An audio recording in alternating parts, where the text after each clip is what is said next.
salvadoreño tiene el cielo por sombrero. Canal de su dignidad, en la búsqueda del tiempo en que florezca la tierra por los que han ido cayendo, en que venga la alegría a lavar el sufrimiento, en que venga la alegría a lavar el sufrimiento. Dale que la marcha es lenta, pero sigue siendo marcha. Dale que empujando el sol se acerca la madrugada. Dale que la lucha tuya.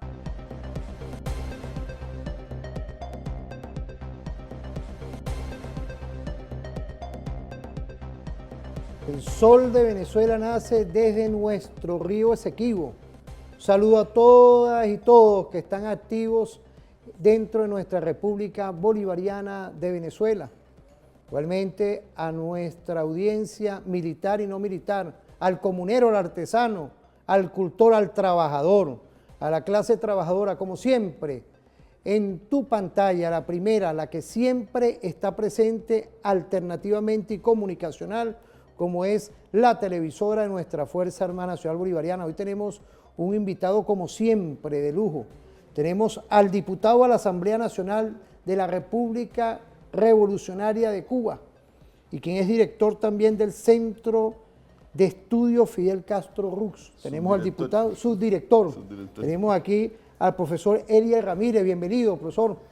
Todo esto que estamos hoy viendo en este mundo multicéntrico y multipolar, como lo es sin duda hoy que tenemos esa visión de ir construyendo. Ya estamos aquí en saludar a todas y todos. Tenemos a nuestro diputado y su director del Centro de Estudios Estratégicos, que está visitándonos en el foro parlamentario contra el fascismo, neofascismo y otras expresiones similares. El fascismo que hoy se ve contra los pueblos del mundo. Quiero darle la bienvenida.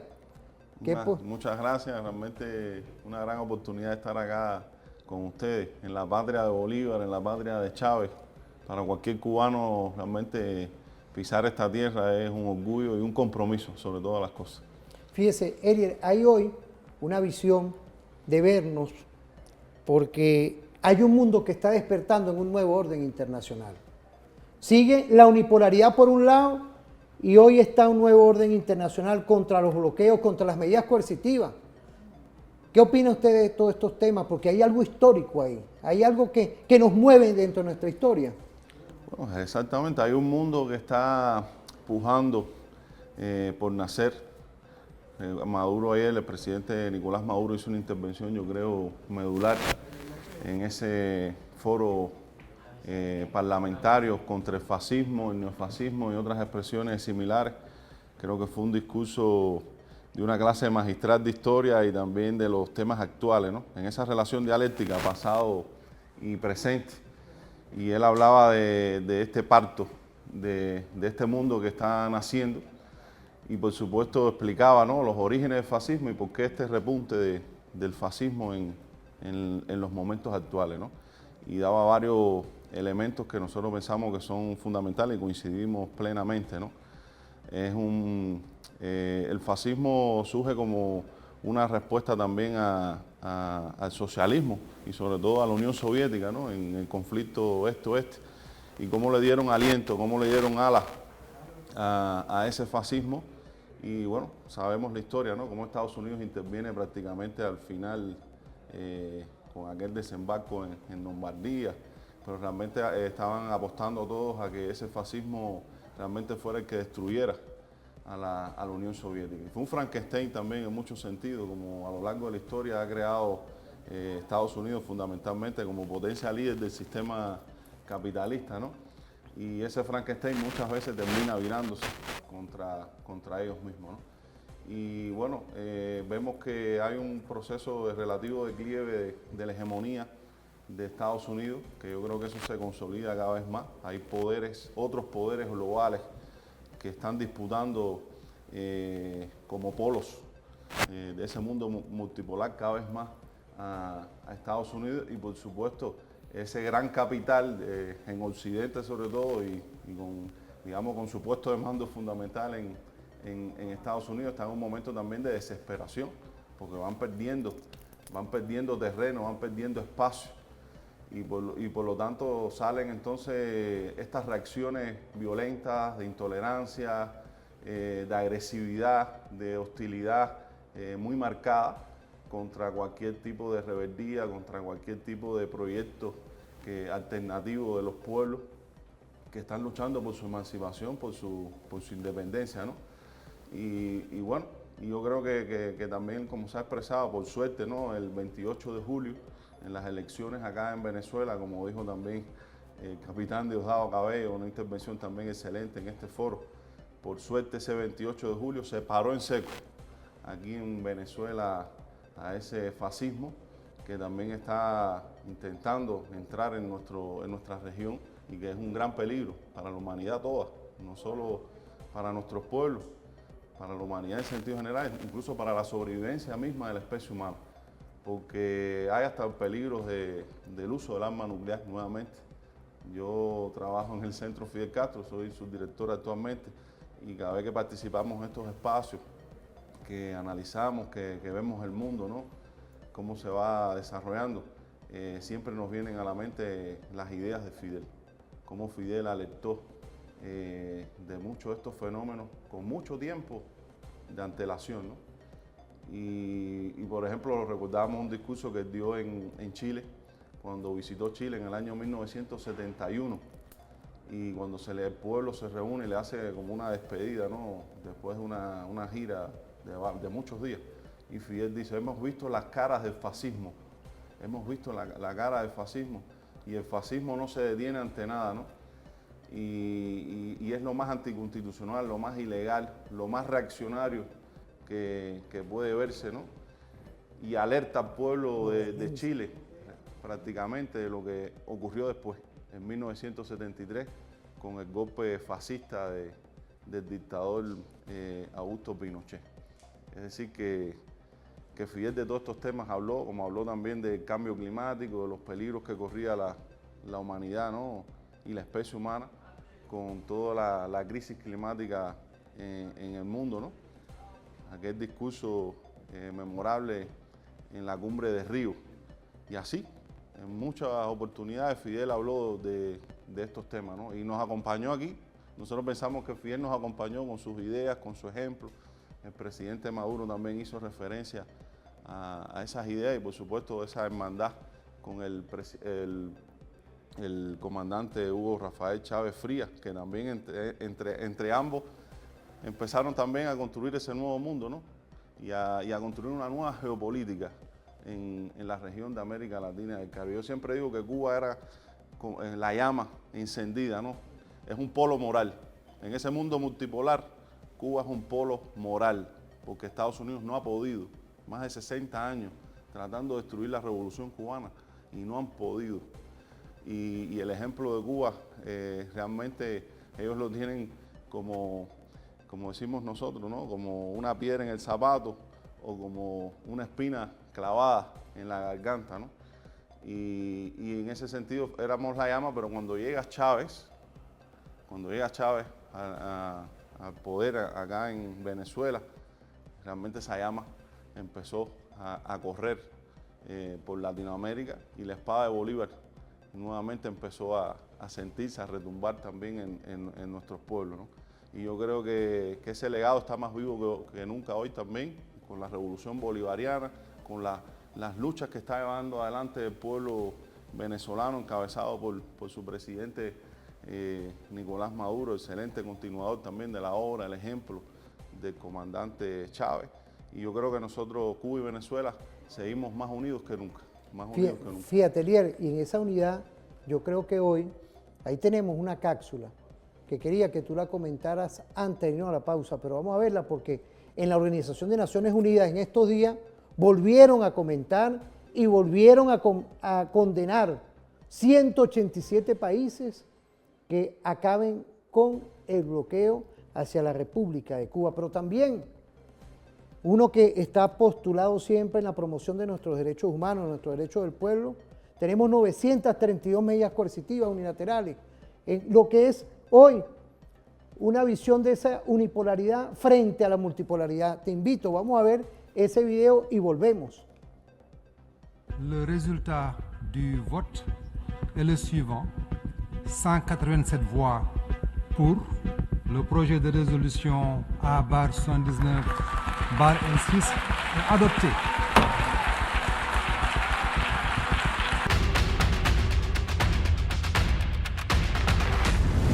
Lo que es singular, lo que es extraordinario respecto a Cuba es el empeño deliberado de los Estados Unidos en asfixiar la economía nacional, sabotear y poner obstáculos significativos para impedir nuestro crecimiento y desarrollo. El bloqueo contra Cuba es una guerra económica, financiera y comercial y califica como un crimen de genocidio. Es una violación masiva, flagrante y sistemática de los derechos humanos de nuestro pueblo.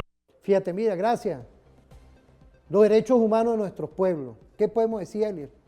Bueno, Con todo lo respeto. primero que hay que decir para ver la Está cambiando hoy ese modelo en esta centuria. ¿Eh? Bueno, Cuba tiene un concepto bien amplio de los derechos humanos y Cuba es un ejemplo de la defensa y la garantía precisamente a los derechos humanos, ¿no?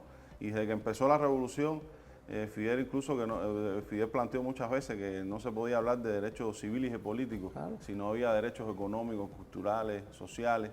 Y lo primero que hizo la revolución fue llevar la educación y la cultura. Imagínate. Y convertir a las personas en ciudadanos para que pudieran con conciencia, con libertad, poder entonces ejercer esos derechos civiles y políticos, ¿no?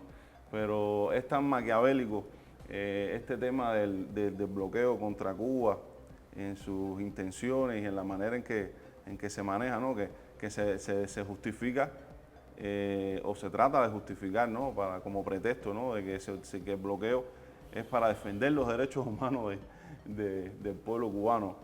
Realmente es risible, porque precisamente ese bloqueo es la más visible violación masiva, sistemática de los derechos humanos en Cuba a lo largo de la historia. Se están violando los derechos de todo un pueblo a vivir en paz, a poder desarrollar su propio proyecto y la vida cotidiana de todos los cubanos, y más del 80% de la población ya que ha nacido bajo los efectos de ese bloqueo. Entonces se ha violado sistemáticamente y de manera masiva y flagrante esos derechos humanos, y entonces se justifica como que se aplica para defender los derechos humanos del pueblo cubano, ¿no? Yo en eso también pensaba en Bolívar, ¿no? Cuando Bolívar dijo: los Estados Unidos parecen destinados por la providencia a plagar la América de miseria en nombre de la libertad. Bueno, también en nombre de los derechos humanos, en nombre de todo eso que en la retórica ellos utilizan, que al final lo que están tratando es de enmascarar, ¿no? Sus propósitos de dominación, de explotación, de hegemonía, y los intentos de regresar a Cuba al neocolonialismo, que es lo que está en el espíritu también de ese bloqueo y de toda la política de Estados Unidos contra Cuba. Ahí están los antecedentes históricos, incluso antes que Kennedy firmara la orden aquella ejecutiva, que fue en el año 62, pero la guerra económica contra Cuba empezó desde 1959. Y ya en 1960, cuando todavía Cuba no tenía relaciones con la Unión Soviética, cuando Cuba todavía no había declarado el carácter socialista de la revolución, ya hay documentos desclasificados en Estados Unidos que planteaban que había que establecer una guerra económica contra Cuba, porque la mayor parte del pueblo cubano apoyaba a Castro, así decía el documento, ¿no? Y por lo tanto había que afectar los salarios, había que afectar la vida cotidiana, crear hambre, desesperación, para que entonces ese pueblo se enfrentara al gobierno. Y el presidente Eisenhower, en enero de 1960, en una reunión con el Consejo de Seguridad Nacional, incluso llegó a decir, eso está en los documentos, así textual, dice: si ellos, el pueblo cubano, sienten hambre, echarán a Castro. Y entonces esos son los objetivos perversos de todas estas medidas coercitivas unilaterales que Estados Unidos utiliza también para ejercer presión, para derrocar gobiernos, para truncar procesos revolucionarios en el mundo. es lo que está detrás. En el caso de Cuba y también con Venezuela y con otros países que disputan su hegemonía en la búsqueda también de ese mundo multipolar, pluricéntrico, realmente un nuevo orden mundial, ¿no?, mucho más justo, donde globalicemos la solidaridad, como dijo también Fidel, porque ese bloqueo lo que busca es eso también. Intentan no solo atacar la vida cotidiana de los cubanos, sino que también intentan afectar esa cultura de la resistencia, la emancipación y la solidaridad. Lo que pasa es que no han podido, es decir, el bloqueo no ha podido con la solidaridad del pueblo cubano, incluso en los momentos más difíciles, más adversos, esa solidaridad se ha expresado entre los cubanos y para el mundo, ¿no? Y pensar, por ejemplo, en la etapa de la pandemia, cuando el presidente Donald Trump aplicó, bueno, en total 243 nuevas medidas para reforzar ese bloqueo contra Cuba, pero 55 de esas medidas las aplicó en plena pandemia. Es decir, que utilizó la pandemia como aliada para golpear aún más, asfixiar aún más al pueblo cubano. Y ahí en ese momento salieron brigadas médicas cubanas a salvar vidas en el mundo, enfrentando la pandemia del COVID-19. Así es la solidaridad. Eriel, vamos a irnos a una pausa. Invito ahorita a conectarnos, porque fíjate, estamos hablando de medidas coercitivas unilaterales, bloqueos, pero también hoy hay una conciencia mundial. 187 países están en contra de lo que en la Organización de Naciones Unidas y el Estado profundo de Estados Unidos, que en definitiva es el que hace todo este tipo de operaciones de guerra y lucha no armada que buscan es implosionar con los pueblos del mundo. Quiero saludar desde aquí a la representación consular de la República de Cuba en Venezuela, igualmente a todas las representaciones consulares que están concatenadas, Irán, Rusia, China, Bolivia y las demás, que hoy en esta fórmula estratégica estamos con el multicentrismo, la multipolaridad, nuevos ejes de poder. Decía Bolívar, el equilibrio del universo. Y hoy con Bolívar quiero de verdad expresarle desde aquí nuestro afecto al pueblo cubano y muy especialmente a Eliel Ramírez, que nos está acompañando en tu programa referente informativo. Vamos a una pausa.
Como volvemos en esta fórmula estratégica hoy, que estamos hablando de reivindicar los derechos humanos, los derechos de los pueblos, que no bajamos en 10 años que estamos conmemorando en este mes perfecto, un mes que hoy buscamos dentro de lo que es la cotidianidad, celebramos que se esté dando el Congreso Estratégico hoy, que es el Foro Parlamentario Mundial contra el Fascismo, Neofascismo y otras expresiones similares.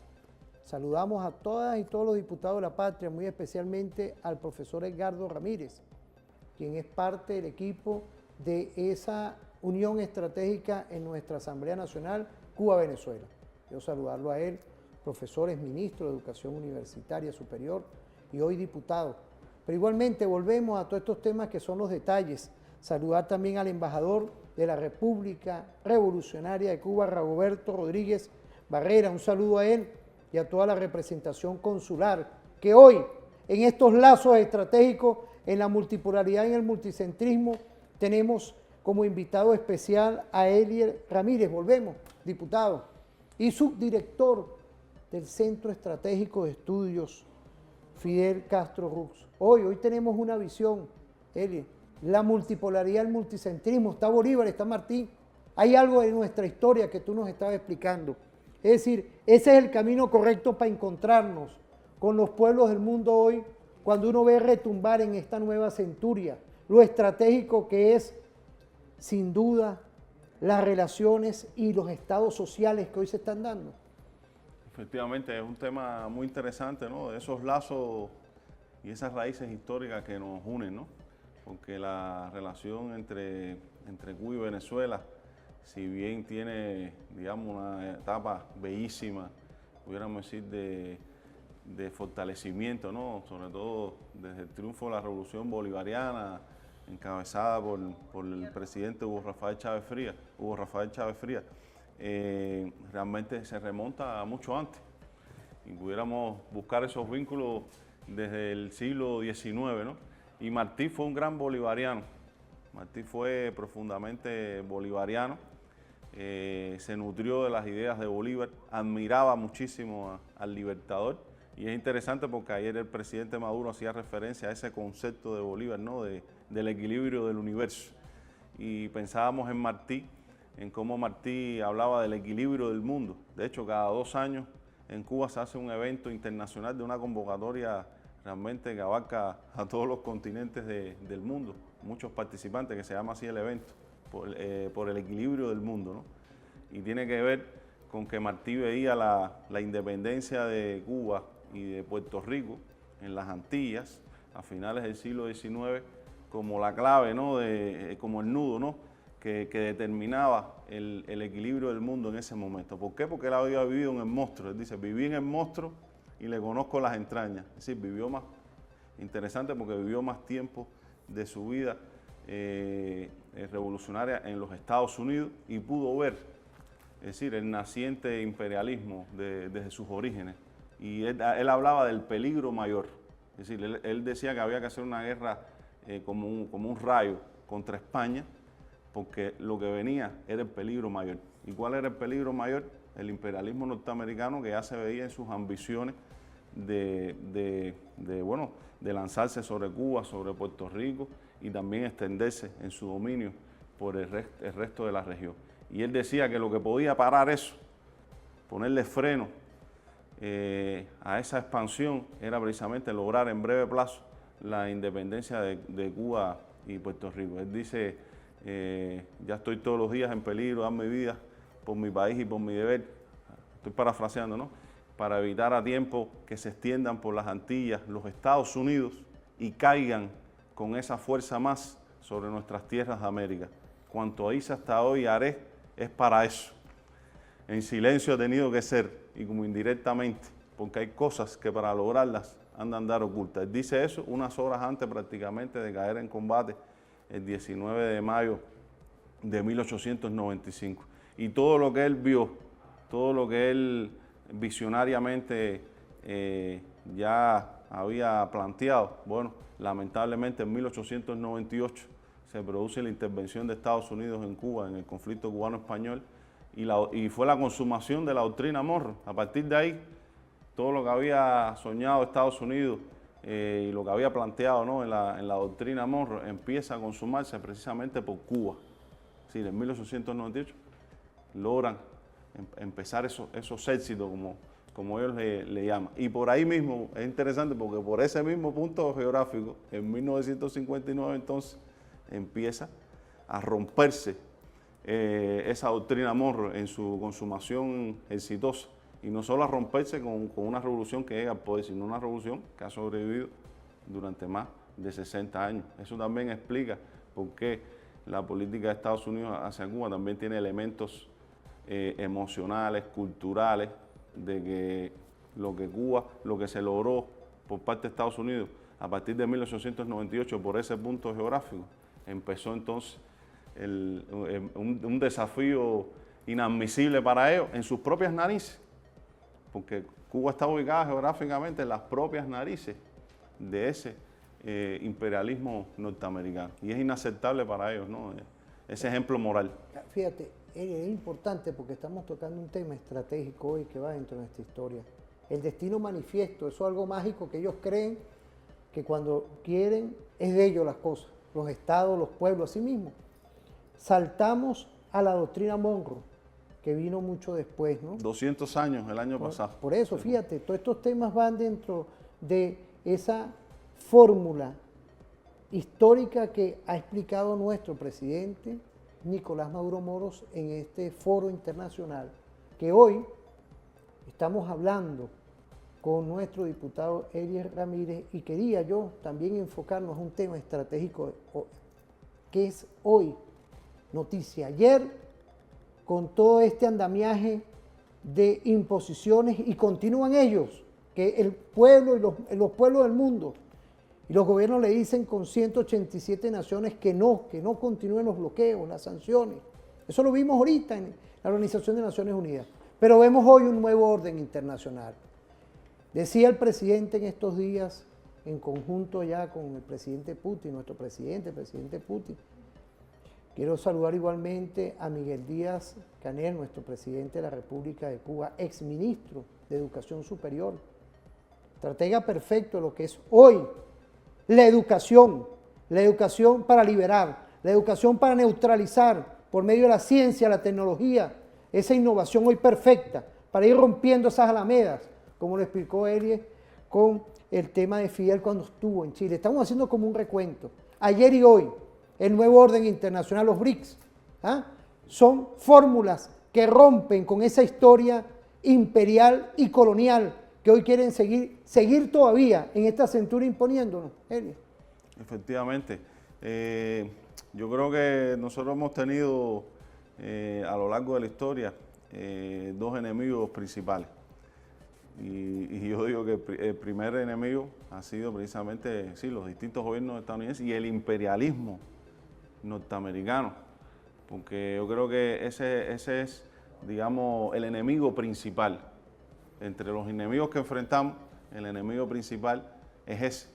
Y debemos unirnos en la más amplia diversidad para enfrentar a ese enemigo principal, porque al propio tiempo hemos tenido también el problema de la desunión, y cómo ellos han utilizado también la desunión, la balcanización de nuestros países a lo largo de la historia. Ha sido una de sus estrategias principales.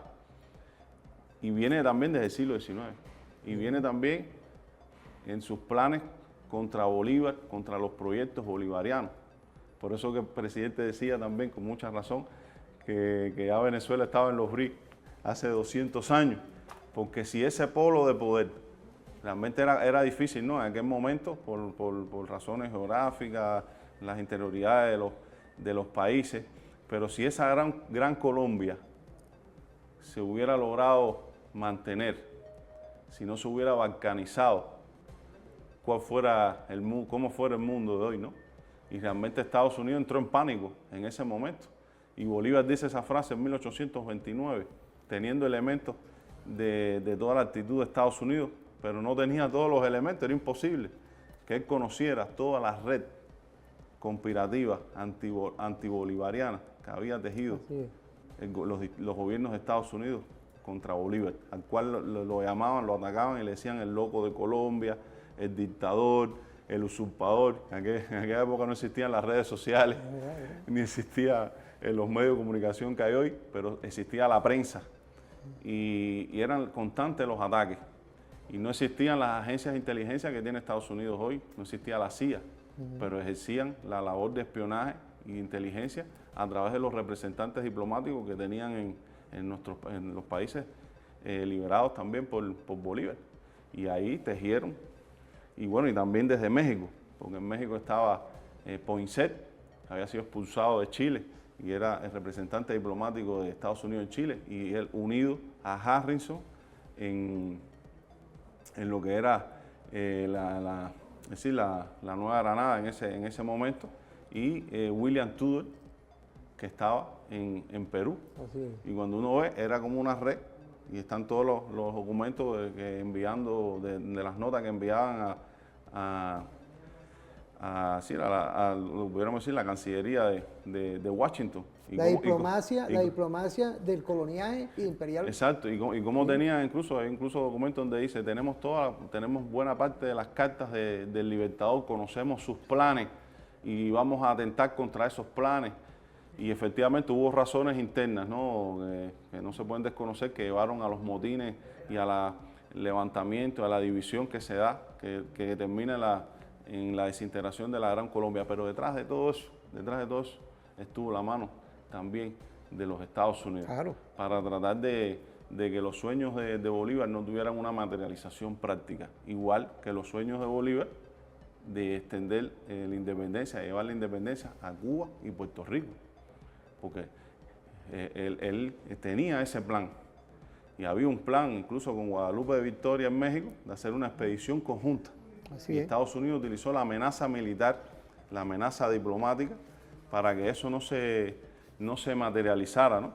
Y después el Congreso Anfitriónico de Panamá, donde se trató también de llevar la idea, y Estados Unidos se opuso rotundamente, porque la Gran Colombia, y con la Gran Colombia además la independencia de Cuba y de Puerto Rico, lo que se hubiera construido en América Latina, más todas las ideas que se llevaron al Congreso Anfitriónico de Panamá, que después tampoco fructificaron, y donde estuvo también la mano de Estados Unidos en contra, con su diplomacia también imperial, que todavía no era el imperialismo con las características, pero eran las ínfulas ya imperiales que tenían, ¿no?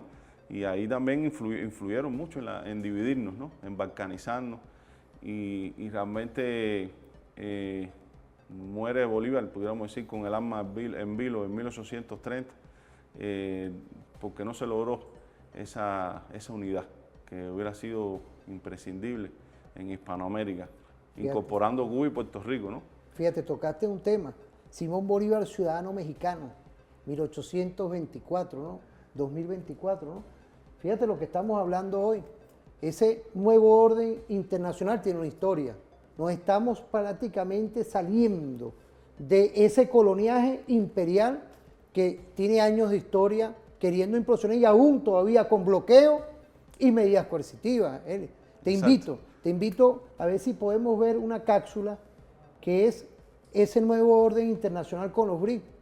Podemos verla y la comenta, y vamos a una pausa, pero vamos a verla primero y volvemos.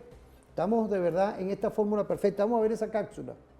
La capacidad de convocatoria de los BRICS se ha mostrado fortalecida en esta edición de la cumbre, en tanto más naciones se interesan por ser parte de la alianza encabezada por Brasil, Rusia, India, China y Sudáfrica. El analista político Carlos Alzugaray considera que el mundo necesita un orden global capaz de autogobernarse en términos de paz, cooperación, desarrollo, justicia y humanidad. Asimismo, destaca la necesidad de cambiar la manera hegemónica en que Estados Unidos y los países de Europa Occidental ven el orden mundial.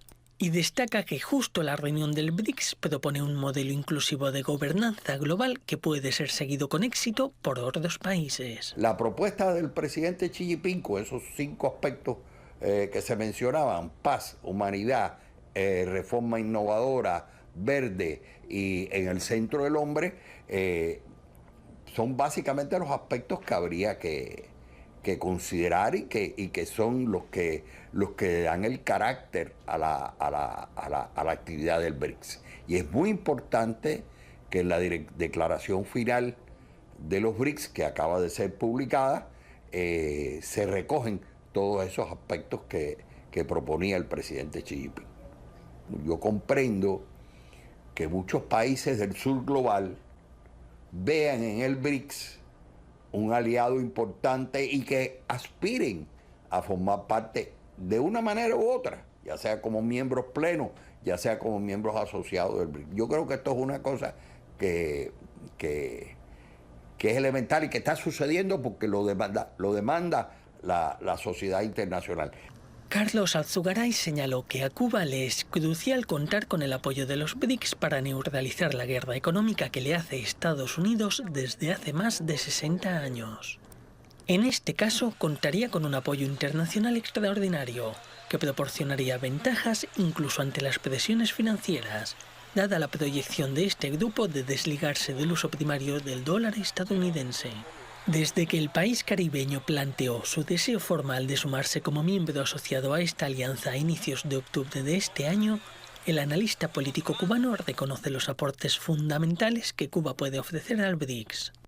En el mundo de hoy, donde hay conflictos que parecen insolubles, Cuba puede aportar, la diplomacia cubana puede aportarle a los BRICS una capacidad de maniobra para buscar solución de conflictos.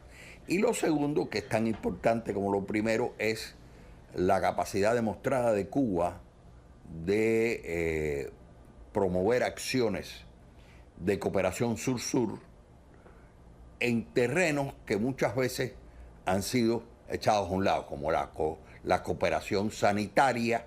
Es decir, Cuba tiene un alto nivel de cooperación sanitaria en África, Asia y el Medio Oriente, y hasta ha hecho cooperación sanitaria durante la pandemia con países desarrollados como Italia. Pero además Cuba tiene algo que no se ve mucho, la cooperación Cuba en materia de control o lucha contra desastres naturales. La alianza de los países BRICS que ya se... Fíjate, gracias, porque hemos estado hablando de un coloniaje histórico, pero en esta centuria vemos cómo está naciendo un nuevo orden internacional.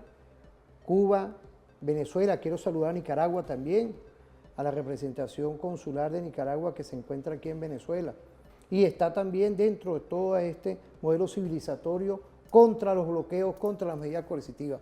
¿Cuál puede ser el comentario de usted como diputado y también como analista estratégico de todo esto que se está desarrollando también el nuevo orden internacional? Yo creo que es muy importante, yo creo que ahí está, es decir, el futuro de la humanidad también está ahí, en lo que se logre, sobre todo materializar en esos BRICS que son los que están marcando la pauta de ese nuevo mundo, ¿no? Y por eso vemos tantos países también que están pidiendo su adhesión, su unión a este nuevo polo que realmente representa un porciento muy grande de la humanidad, y que yo creo que ayer también se refería el presidente Maduro, ¿no? Y también coincido plenamente, el paradigma civilizatorio de Occidente está cada vez más en crisis, está agotado, y bueno, de hecho, es donde se están viendo fundamentalmente todas estas expresiones de fascismo, neofascismo y otras expresiones similares que tienen todas en su raíz el imperialismo. Ayer hablábamos de eso también en los debates en las mesas, ¿no? Todo esto son expresiones del imperialismo, es decir, el fascismo, el neofascismo, el sionismo, todos tienen en la raíz el mismo mal, ¿no? Que es el imperialismo. Y ese paradigma civilizatorio, es decir, sigue tratando de imponerse incluso por la fuerza, por estas vías reaccionarias, y bueno, está pujando por nacer este otro mundo, ¿no? Donde se respete realmente el derecho internacional, la Carta de las Naciones Unidas, la autodeterminación de los pueblos. Y yo creo que Cuba, nuestros pueblos, Venezuela, tienen mucho que aportarle, ¿no? a esa visión, y no solo a la visión, sino en acciones concretas, en cosas que cada uno de nuestros pueblos ha ido conquistando y que pueden también ser útiles para la humanidad, como se decía en la entrevista, ¿no? Fíjate, vamos a irnos a una pausa, Elio, porque yo quiero ver también el aporte que puede dar esta región igualmente a todo esto que se está desarrollando hoy, que es los BRICS, pero también dentro de nuestra historia, porque nos une mucho lo que era la Unión de Repúblicas Socialistas, nos une igualmente lo que es hoy, lo que le ocurre al pueblo palestino, nos une hoy causas, que es evitar esos grandes conflictos, pero hay una historia, y quería que nuestro compatriota, diputado, nos lleve por ese camino. Vamos a irnos a una pausa.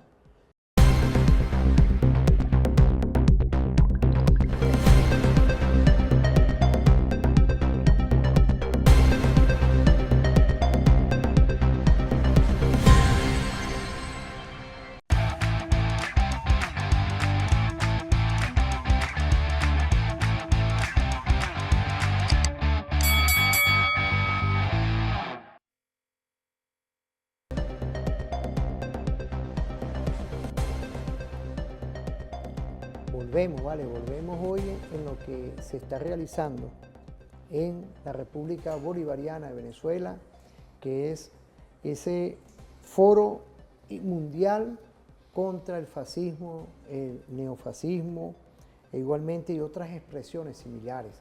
Es decir, cuando uno ve todos estos temas que hay que estudiar con profundidad, hay una historia. No es casual hoy que tengamos una estrategia militar genocida contra el pueblo palestino. Igualmente, confrontaciones que hoy dentro de ese estado profundo de Estados Unidos, y el que gane, a mi criterio, yo lo he dicho todos estos días, siempre ellos tienen sus intereses imperiales, sus intereses injerencistas, y por eso es que hoy, dentro de todo esto que estamos hablando, que es reivindicar y promocionar nuestros derechos, tu derecho que está en la Constitución y que está dentro de todo ese andamiaje internacional que hay que respetar. Pero esta gente no coincide en lo que es el respeto a la vida. Entonces, hoy queríamos, en esta fórmula con nuestro diputado Eddie Ramírez, ir profundizando, porque hay una historia. Es casual hoy que el nazismo operacionalizó contra la vida en su momento, en su historia, y estuvo tanto Mussolini como el señor Hitler ahí. Hay toda una historia ahí que podemos seguir reivindicando, que está presente hoy, porque cuando uno ve el genocida contra el pueblo palestino, uno tiene que verse, y no podemos nosotros, tenemos que estar curados contra ese tipo de acciones genocidas. ¿Qué podemos decir? Sí, que no es casual, no es casual para nada. Yo creo que responde a la lógica imperial y a las circunstancias que está viviendo, como hablábamos, ¿no? Ese paradigma civilizatorio occidental dominado por ese imperialismo. Uso mucho la palabra imperialismo con toda intención. Claro, claro. Y que ese modelo en su agotamiento, ese gran capital que está herido, que está viéndose disputado a nivel de la geopolítica, ¿no? Con estos nuevos poderes, China, Rusia, bueno, la batalla que estamos dando aquí también de América Latina, lo que representa Venezuela en el hemisferio occidental, no por gusto, y también coincido en eso, ¿no? La joya de la corona, y pudiéramos decir la primera trinchera antiimperialista y el eje de la geopolítica también en nuestra región. ¿Por qué? Por lo que está defendiendo Venezuela, pero también por sus recursos, los recursos naturales y las reservas petroleras y de otros minerales que están presentes aquí en Venezuela. Y ellos van por eso. Y mientras más se ven amenazados en otras regiones, donde ellos también expandieron esa doctrina Monroe. La doctrina Monroe decía América para los americanos, pero llegó un momento que se les quedó corto esa doctrina política exterior, y entonces fueron más allá, el mundo para los americanos. Y fueron al Medio Oriente y en otros continentes, y como en esos lugares, mientras más se le disputa a ellos al imperialismo norteamericano, esa hegemonía, por razones lógicas van cada vez más agresivos también contra lo que ellos consideran su espacio vital. Su espacio vital, el traspatio seguro, como nos llamaron a nosotros, a nuestros pueblos, del Bravo a la Patagonia, éramos su traspatio seguro, y que por un destino manifiesto de la historia, por una razón divina, supuestamente, debía estar subordinado a los intereses de Estados Unidos. Y bueno, por eso vemos también cómo están irrumpiendo, no es ahora lo estamos viendo, pero viene desde gobiernos anteriores de Estados Unidos, ¿no? Cómo están tratando de acentuar su dominación, cómo reactivaron la cuarta flota. Hemos visto las expresiones del Comando Sur. Hay unas expresiones por ahí, seguramente en internet, ustedes lo han puesto a lo mejor acá en el programa, de la jefa del Comando Sur, cuando habla de la importancia geoestratégica, geopolítica de la región nuestra, ¿no? Por los recursos, habla de Venezuela, habla de Bolivia, del litio, habla del Amazonas y los recursos que hay en el Amazonas. Es decir, ellos están cada vez más también tratando de asegurar lo que ellos consideran su espacio vital. Y no es casual que también en otros lugares, en otras regiones del mundo, también estén tratando de acentuar su dominación, y cuando se le caen todos los ropajes, cuando ya no pueden garantizar esa hegemonía por la vía por las vías pacíficas o por la cultura misma, por la dominación cultural, entonces lo hacen de manera descarnada, ¿no? Y lo hacen por estas vías ya más reaccionarias, violentas, fascistas. Ellos están en ese camino. Y es un resultado también de la crisis del sistema capitalista. Es decir, el fascismo surgió y ha tenido sus rebrotes también en otros momentos de la época, con sus particularidades propias en cada momento, a partir de que el sistema entra en crisis. Y ante ese sistema que entra en crisis, muchas veces las salidas son precisamente estas, ¿no? Salidas reaccionarias y de derecha. Lo que pasa es que ante las crisis tenemos que buscar nosotros las salidas de izquierda, las salidas revolucionarias, las salidas emancipatorias. Es decir, cuando se da un fenómeno como este, puede haber dos salidas. Una reaccionaria de izquierda fascista y la otra, que es la que defendemos nosotros, es una salida de izquierda revolucionaria, emancipatoria para nuestros pueblos. Por ahí tenemos ese video casualmente, fíjate, el de la comandante del Comando Sur. Vamos a verlo. Excelente, excelente. Pero por eso, vamos a verlo. ¿Por qué es importante esta región? El 60% del litio del mundo está en el triángulo de litio, Argentina, Bolivia y Chile. Tienen los recursos de Venezuela también, con petróleo, cobre, oro.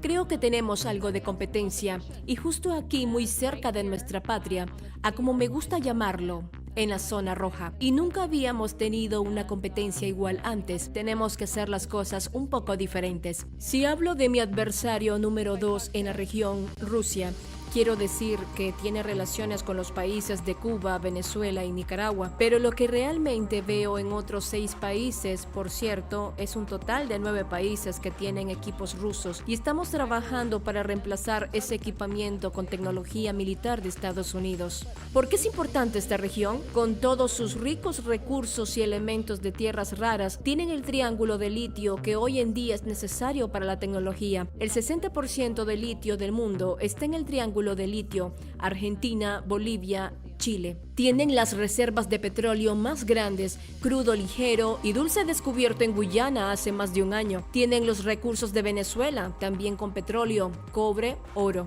Tenemos los pulmones del mundo, el Amazonas. También tenemos el 31% del agua dulce del mundo en esta región. Quiero decir, es fuera de lo común. Pero luego, cuando hablas de comercio, el comercio es increíble. En cuanto a los actores estatales malignos que tenemos activos y muy activos, en la región tenemos una competencia, y yo diría que estamos con una competencia estratégica en el hemisferio occidental con la República Popular China. Para ver el aumento de inversión en el comercio, China pasó de 18.000 millones en 2002 a más de 450.000 millones hoy, y en camino a que crezca hasta más de 750.000 millones en un futuro cercano. Tenemos mucho que hacer. Esta región importa, tiene mucho que ver con la seguridad nacional, y tenemos que intensificar nuestro juego. Has a lot to do with national security, and we need to step up our game. Bueno, Eli, fíjate, ahí está. Más claro ni el agua, claro ni el agua. Y ahí están los desencadenantes de una lucha no armada, la guerra cognitiva, la ciberguerra, ¿ya? Que estamos hoy enfrentando la República de Cuba, igualmente la República Bolivariana de Venezuela, Nicaragua, ¿ah? En todo este concepto de lo que ellos buscan es eso, Eli, es eso. Efectivamente, cuando ella dice debemos intensificar nuestro juego, precisamente estamos viendo cómo están intensificando ese juego a través de la injerencia, a través de la guerra cibernética, como la que también aplicaron acá cuando las elecciones, la subversión interna, el financiamiento a grupos opositores, el terrorismo de Estado. Es decir, es una guerra de espectro completo. Lo único que ha faltado es una invasión militar directa, pero nos invaden todos los días a menor escala por Esto es un arma. estos conceptos de guerra de cuarta generación. Aquí está el arma, mira, aquí están las armas, aquí con está el teléfono. Con las redes sociales e implantando también en nuestros jóvenes, fundamentalmente a través de esas redes sociales, es decir, la guerra cognitiva, implantando todas esas tendencias fascistoides, de tintes fascistoides. Y ellos, por supuesto, además de tratar de enajenar a través de la guerra cultural, porque te imponen patrones, te imponen conceptos de felicidad, costumbres, visiones que no tienen nada que ver con nuestras culturas. Es decir, ellos están todos los días también atentando contra nuestras identidades nacionales. Es una guerra cultural también, y esa guerra cultural lo que busca es precisamente para que entre con facilidad también estas tendencias fascistoides, y sobre todo con las generaciones más jóvenes, ¿no? Y entonces tenemos que dar la batalla también en ese terreno, que yo creo que Venezuela lo hace genialmente, pero tenemos que articularnos, fue algo que se habló mucho en este foro, para golpear con un solo puño en muchos de estos temas, incluso causas que van más allá de nuestra región, pero que son causas nuestras también, como la causa del pueblo palestino. Cómo realmente articularnos más para cuando desde nuestros parlamentos y desde nuestros pueblos hagamos acciones, como sean acciones que tengan, que sean de manera simultánea, ¿no? Y tengan un mayor impacto, porque realmente lo que hemos visto, yo creo que es la expresión también de este mundo, lamentablemente, lo que hemos visto, imágenes que jamás habíamos visto en nuestras vidas, de niños asesinados, de niños, bombas cayendo durmiendo en la noche, amputados, más de la cifra, bueno, no sé hasta dónde llega, si llega ya a 20.000 niños asesinados. Y ese es el fascismo, ese es el imperialismo, ese es el sionismo. Y son de elementos que vemos que se hacen contra Palestina, y tenemos que comprometernos, es decir, en cuerpo y alma con esa causa, en el sentido que hoy es contra Palestina, pero ese imperialismo, cuando ataca a Palestina, puede ser mañana contra cualquiera de nuestros pueblos.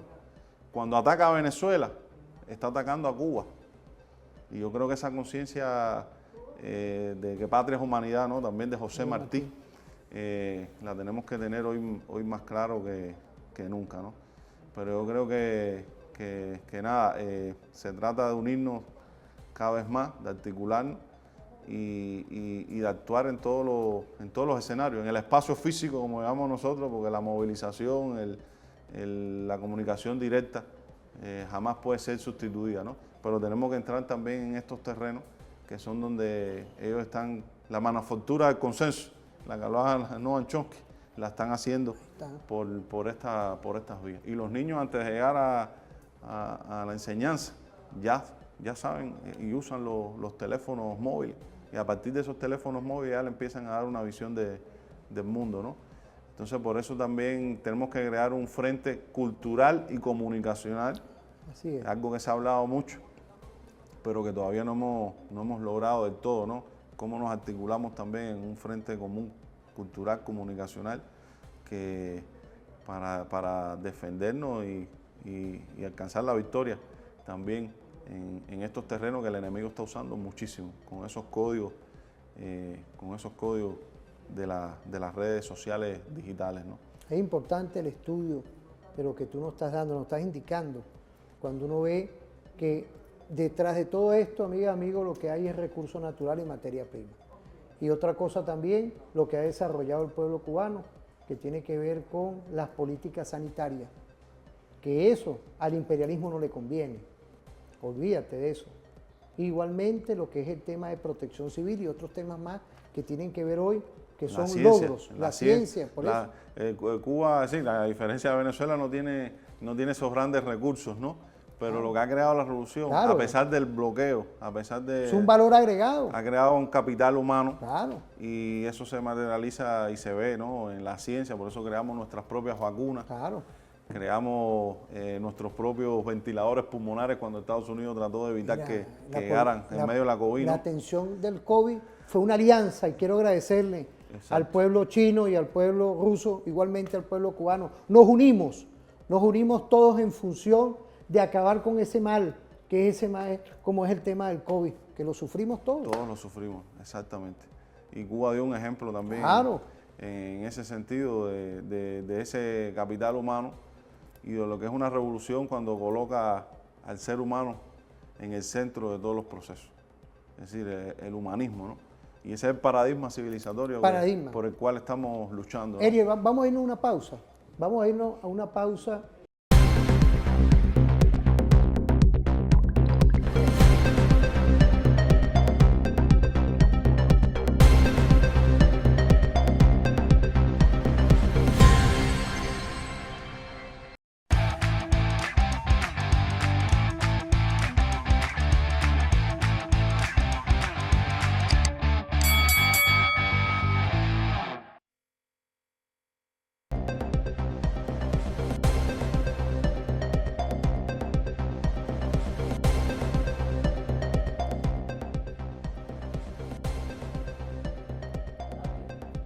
Volvemos aquí. Lo que pasa es que estábamos viendo aquí un mensaje. Quiero agradecerle a todas y todos los que están activos viendo y también dándome tu mensaje. Quiero agradecerle porque estamos hablando de la paz, del amor, e igualmente buscando dentro de estas alamedas invitados que hoy están dándole vida a temas que son fundamentales para la paz, para la tranquilidad y para el desarrollo nacional. Queríamos saludar desde aquí a la vicepresidenta de la Asamblea Nacional del Poder Popular de Cuba, Ana Mari María, y a toda la representación de diputadas y diputados que nos están visitando, que es hoy una visión dentro de este foro mundial que se realiza en la República Bolivariana de Venezuela, este foro mundial parlamentario contra el fascismo, el neofascismo y otras expresiones. Es hoy reivindicar a los pueblos del mundo, a los parlamentos igualmente, saludar a nuestra Asamblea Nacional, ¿vale?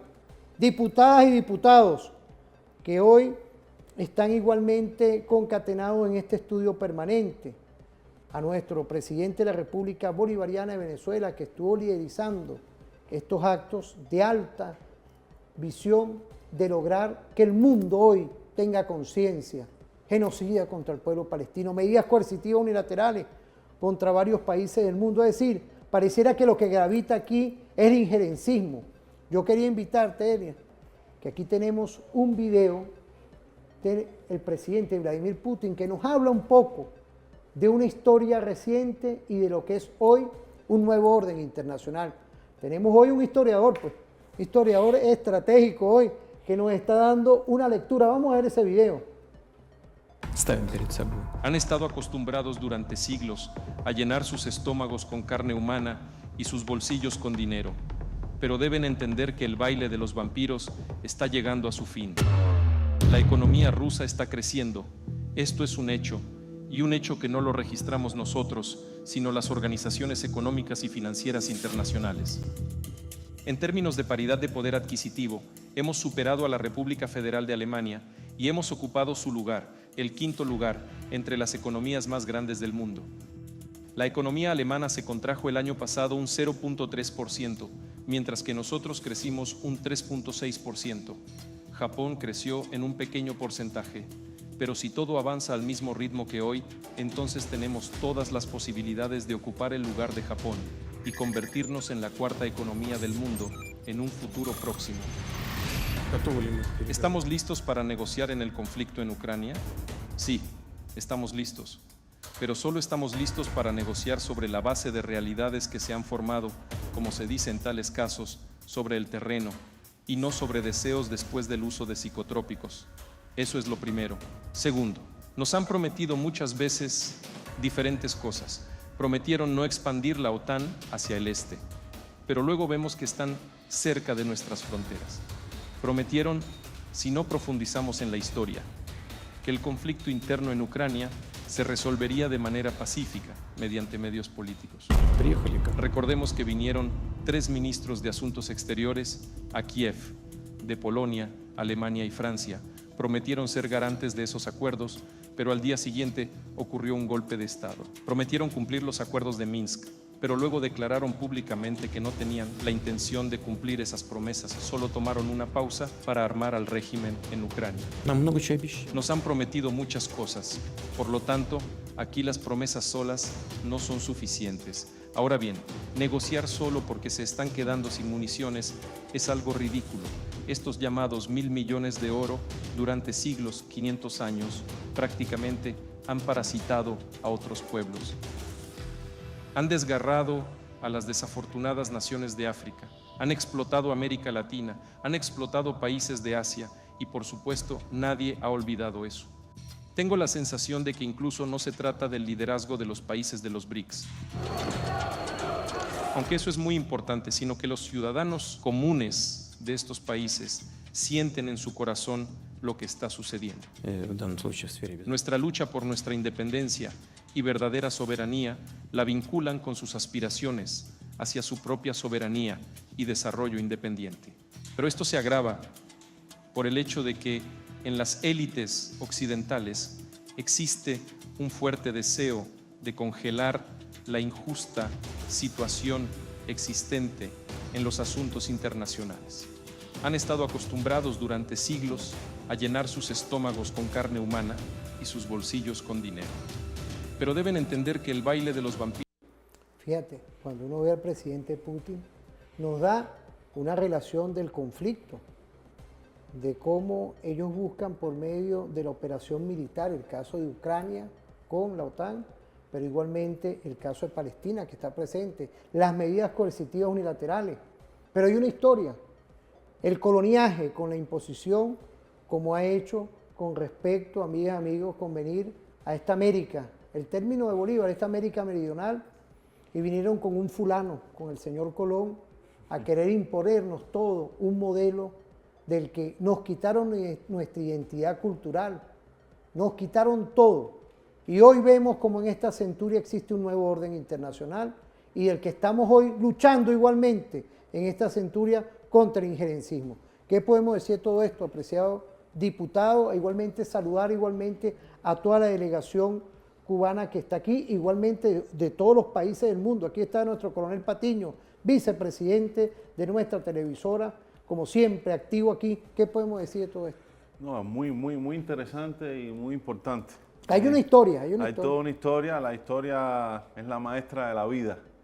Y precisamente en todas estas reflexiones que hemos hecho en estos días, de cómo estas corrientes neofascistas también, es decir, son anticulturales, antiintelectuales en su esencia, van contra la historia, es decir, la amnesia histórica de los pueblos es parte también de sus acciones, ¿no? Y cuando se refieren a la historia, es una historia totalmente tergiversada, manipulada. Es decir, que esta batalla cultural también se da, y por los sentidos, se da también en el campo del pasado. Es decir, no solo es el presente, ¿no? Por eso nosotros tenemos que enraizarnos cada vez más en nuestra historia, profundizar en nuestra historia, porque la historia es la que nos da las lecciones para el presente. Y por eso insisto que ayer me pareció magistral la intervención, la clausura, las palabras de clausura del presidente Nicolás Maduro, porque hizo todo un recorrido histórico para entender realmente en profundidad el momento que estamos viviendo hoy, que tiene esos anclajes, en el colonialismo. Él mencionaba todo lo que significó la conquista y la colonización acá en nuestras tierras. Y yo creo que también tenemos que, en esa batalla cultural o de la descolonización cultural, tenemos que también trabajar mucho en la historia, porque precisamente nos presentan a Colón como el descubridor, ¿no? Y ayer el presidente Maduro decía, no nos descubrieron, nosotros estábamos aquí, y con nuestros pueblos originarios que tenían sus culturas, su historia, y realmente fueron en gran medida masacrados, exterminados, y después toda la historia de la esclavitud. Es decir, las cifras son de miles de millones de seres humanos que fueron víctimas del coloniaje, de la explotación, la esclavitud, y ahí están los anclajes también de lo que es el imperialismo hoy y de lo que es también el fascismo, el neofascismo. Es decir, eso explicado, hay que explicarlo, insistir mucho en eso, ¿no? Explicarlo como proceso. para poder entenderlo realmente y desnudar ese proceso en todo lo posible, en sus esencias, ¿no?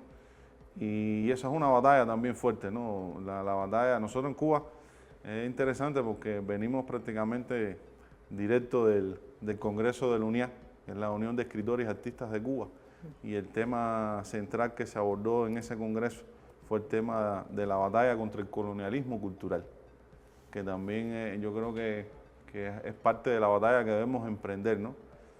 Es una dimensión del imperialismo, que es la dimensión más sutil y yo diría que es la más profunda y la más peligrosa, que es cuando el imperialismo logra dominar, colonizarnos, primeramente por nuestras mentes, por nuestros corazones, por nuestras emociones, por nuestros sentimientos, por nuestra visión de la manera de entender el mundo, ¿no? Y lo hacen a través de ese, como usted decía, ¿no?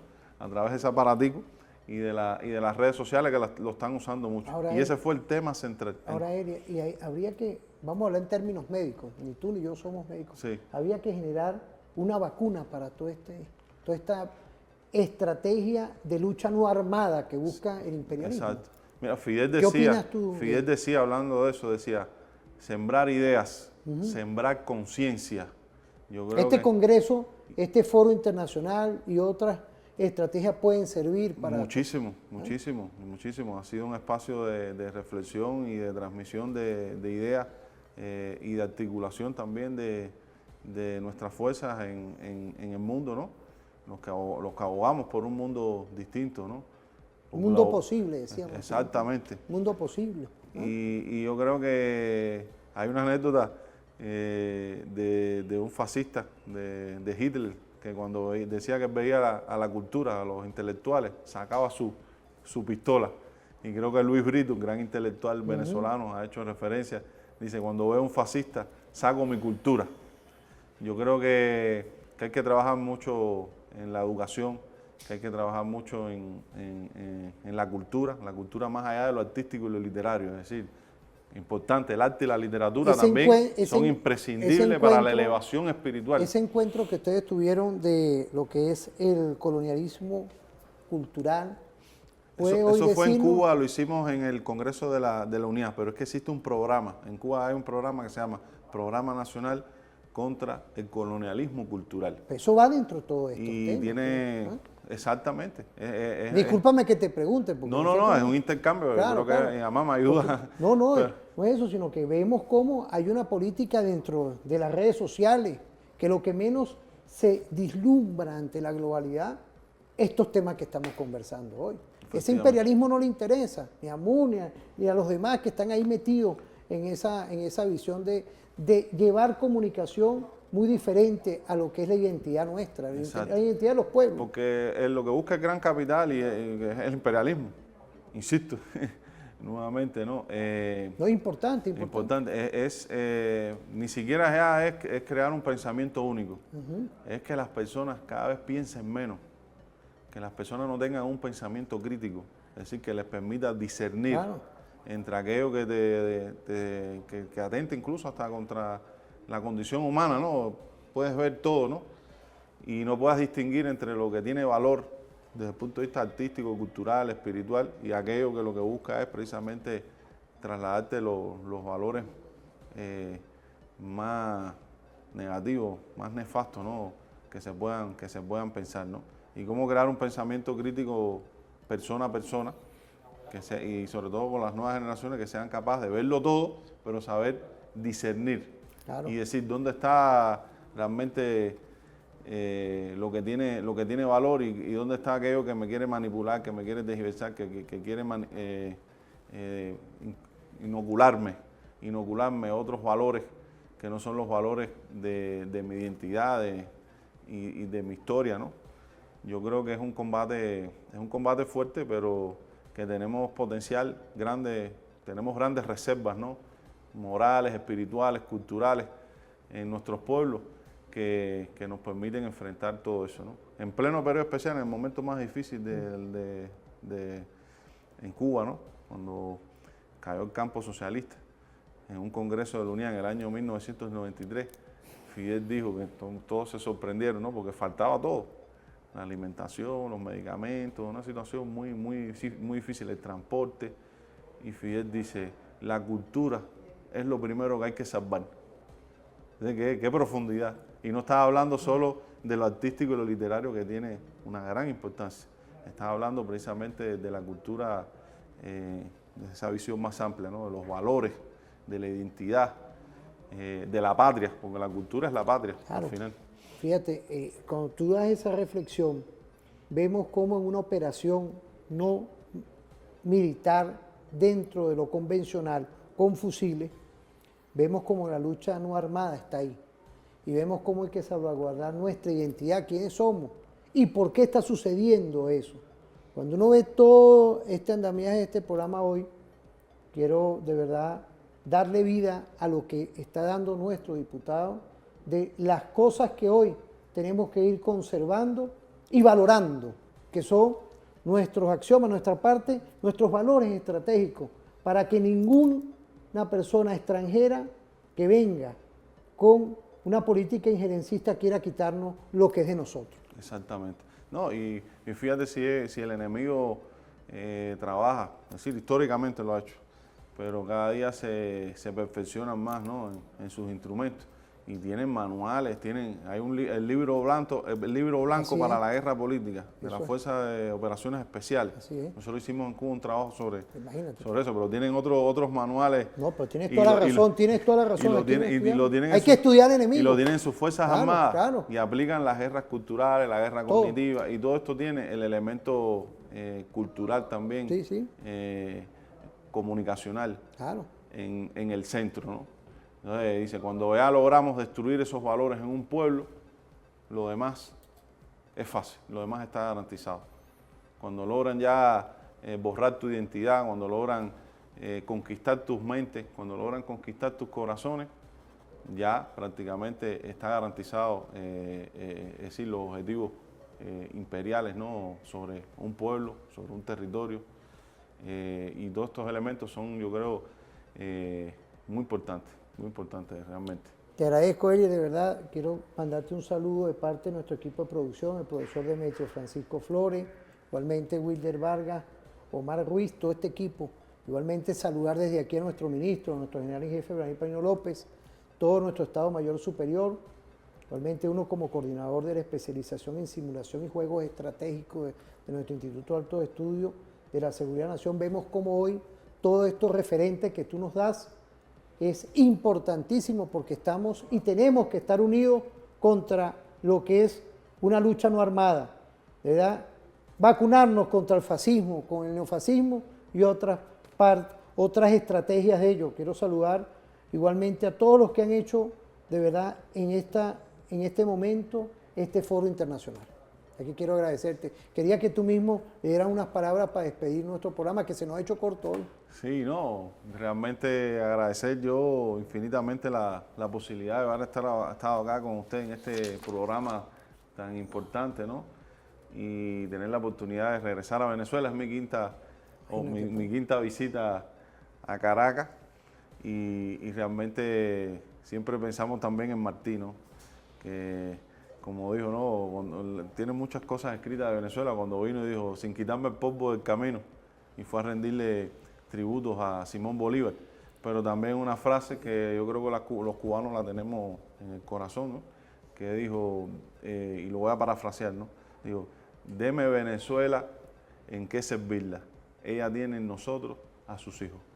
Y yo creo que ese es el sentimiento de los cubanos, y que son, aquí hemos estado hablando de historia, ¿no?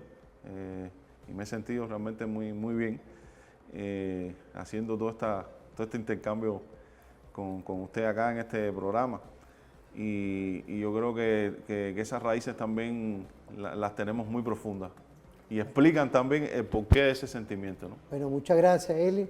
En este 10º aniversario que cumple el referente informativo, no podía faltar que estuviéramos tratando todos estos temas. El estar en contra del fascismo, neofascismo y otras estrategias similares. De verdad que quiero agradecerle a todas y todos por este programa especial que sale desde aquí, de nuestra televisora, la Fuerza Armada Nacional Bolivariana, a nuestro coronel Patiño, vicepresidente, de nuestra televisora, todo este equipo perfecto que está hoy. Quiero de verdad saludarlos a todos, que pasen un feliz día y nos vemos en otra oportunidad.